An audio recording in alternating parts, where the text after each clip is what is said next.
I think that we have to put this event on Isfahan within the regional context and what happened on the 13th of this month.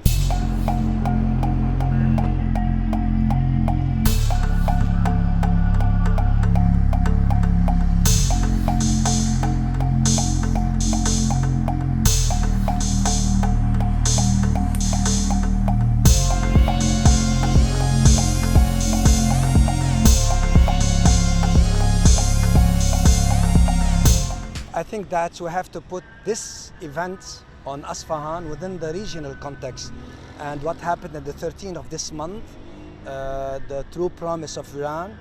But I think that it depends how Iran will take it. Would Iran take it as local security issue and deal with it as, spies and the quadcopter attacking something as usual, or it's going to put it within regional and then retaliate strategically on Israel. I think that it's like tit for tat. The major deterrent for both parties is the United States of America, and nobody would dare to go into some regional war. Nobody wants it. The strategy of Iran is like fighting by proxy. This is like the way of war of Iran. It's like fighting by proxy.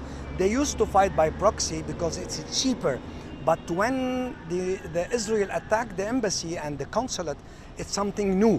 But however, it's new, but why Iran went into war and attacking Israel? Because it felt more confidence by itself that is really able and cannot really back itself, not really hitting Israel vis-a-vis, the unity of arenas, because the credibility of Iran is at stake.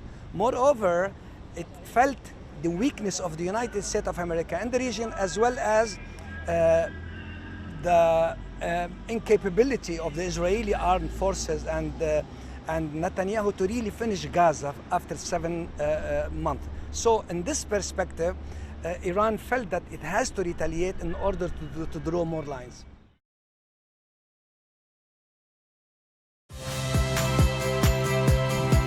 Saya Cynthia Rompas.